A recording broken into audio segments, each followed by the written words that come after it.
Okay, let's talk about the greatest love story that Pixar has ever given us. And no, it does not include a princess. It doesn't even include human beings.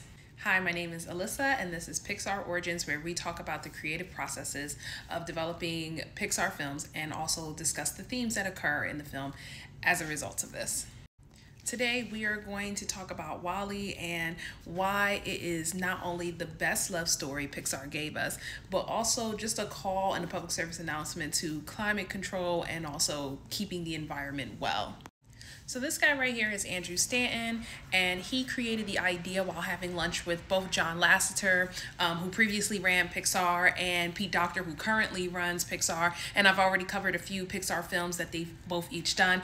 But Andrew Stanton has also been with Pixar for a very long time. He is also the person who created Finding Nemo, A Bug's Life, and he also did a lot of co-writing on Toy Story. So very much responsible for making the characters interesting.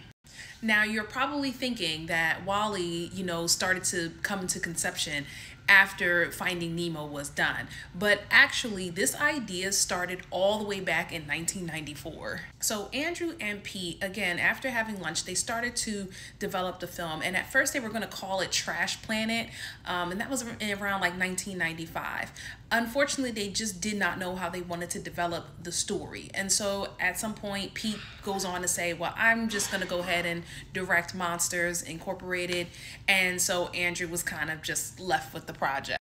So Andrew continues working on development, and the first idea that comes along is the idea of WALL-E finding the plant.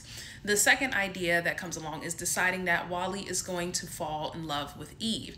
And this is just essentially to help WALL-E grow away from that loneliness that we witness at the beginning of the movie. And so when we move on to like 2002, after, I want to say, that's when, while working on Finding Nemo, Andrew decides, okay, I'm going to come back to this and I'm going to start writing it a little bit more. And then once Finding Nemo was done, he just decided to dive into it full time. And once he decided to throw himself into it and work on it full time, he did so for 4 years. And that may seem like such a long time, like that's almost 10 years, 10, 15 years off the bat of creating this idea from conception to bringing it to life. But Andrew and a lot of the animators at the time had felt like the industry of animation was just stuck. Oftentimes, especially back in 1995, before Toy Story came out, whenever you had animated movies, it always had to have a princess, it always had to have a village, always had to have a villain, always had to have these like conventions that were just really deemed unnecessary. And because of that, the storytelling was very much watered down, which would result in the reviews being watered down to where they would just say, oh, great movie for kids. And he was very frustrated about that. He felt like animation, and I agree too, I feel like many people view animation as childish, but animation is limitless. You can create so many worlds, so many stories with animation.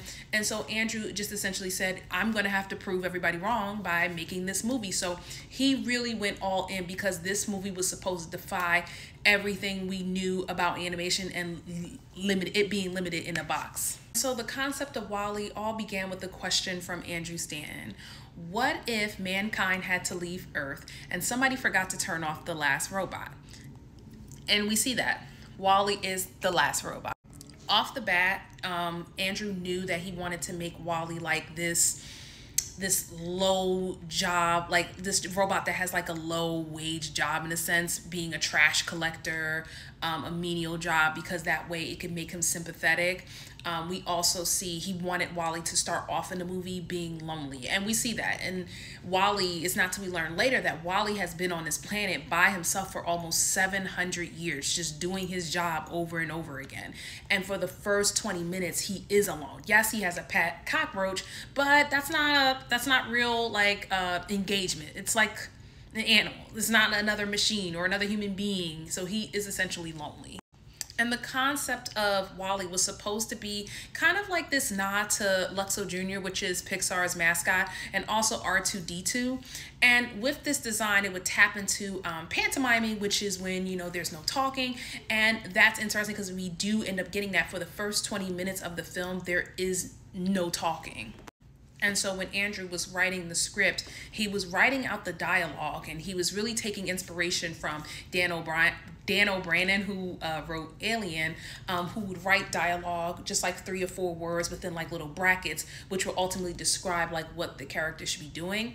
Because while the dialogue is not being said, he wanted Wally to basically show that with like non-verbal cues. Because for the first 20 minutes, we have to be entertained. There is no talking, and they have to keep our attention. So, and they do a really good job of this, because I didn't even realize at first. I was like, is this going to be a silent movie the whole entire time? But I wasn't bothered by it, because Wally was doing his routine. He was doing interesting things. And so we got to also see a bit of him, and they did a really good job with that. Now, what I love about Wally's character in general is that he's deemed to have a glitch. He is a robot that is not supposed to be here, and he has a glitch. But the glitch is him having a personality. And I would take it a step further and say he has a little bit of humanity in him. He is very empathetic. We saw how he cared for his pet roach. Remember when he stepped on the roach, he thought the roach was dead, and he was immediately reacting. And then we found out that the roach was okay, and he was like, all right, this is fine.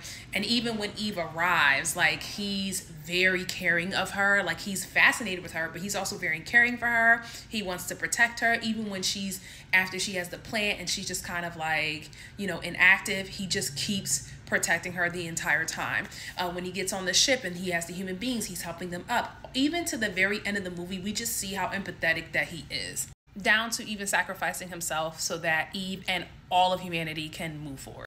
Now with Eve, Eve was a pop-out character. Everybody raved about Eve. So Andrew really wanted to capture the mysterious nature of women.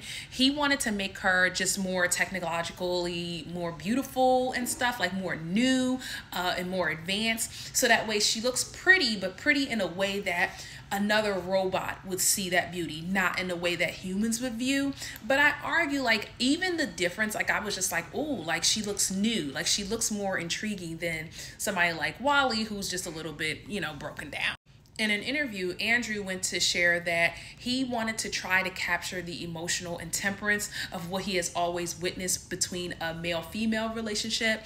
He goes on to say, I'm a nerd, and I've always been shocked and waiting for the other shoe to drop that a girl would ever talk to me, let alone want to marry me. They always seem to hold the power to me, from my mother to my wife to my daughter. Every time I really try to figure them out and I think I've got them pegged, I pay for it. And I thought that bit was funny, because when I went back and rewatched the movie, I said to myself, I think Wally's a little bit of a nerd. He goes on to say, there's a mercurial nature, but more of a mysterious nature to women that I think is what makes them so attractive. And I think that's what I love. Guys never seem to know when they've come too close and crossed the line. And then that temper comes. And so that's why in the movie, we always see Eve is quick to whip out her gun. Like, it's times that she's cool with Wally, and then she whips out her gun and points it at him. And he wanted to show that, like, temperament, that how women are. And he was like, this may seem offensive, but this is my real life experience. Like, every time you think that you are cool and you know what you're doing with a woman, she's ready to, like, give you the attitude and everything. And I thought that was displayed very well. Now, I love that we get to see some imperfect moments when it comes to Eve. Like, whenever she lets her guard down, we get to see that she's not really perfect. Like, when she's dancing and we find out she is horrible at dancing, like, she is not light on her feet at all. Or even when she breaks Wally's little trinket that he gives her, like, we get to see that she has flaws. Now, Andrew had originally wanted aliens to plant Eve to explore Earth. But I'm glad that didn't happen, because I think the idea was that it was going to be they were going to start a rebellion against these aliens or whatever. That was kind of whack. I'm glad they didn't do that. But James Hick, who was a physiologist, suggested a concept of how living in space for many years would have an impact on humans, changing the way the film goes. And for me, I like that idea much better, because in the beginning of the movie, I thought the humans were extinct. But by the time the end comes, I'm realizing, like, oh, it's just a bunch of lazy human beings. Like, and we really get to see more of a shock at how much they just did not care. They not only cared so much that they destroyed their own planet, but now they're beyond lazy to where they don't want to do anything at all. Like, they're essentially big babies. Like, they have to learn how to walk again. That's just how bad it got. Overall, I love that this is essentially a love story. There's an interview that Andrew says, it's the only movie we've done where that was the story, where it was a love story, because all the stuff, the environment, all the stuff with humanity, that was secondary. I just wanted to indulge and see two machines fall in love. So that was really cute. Let me know if y'all want more and comment below what you think.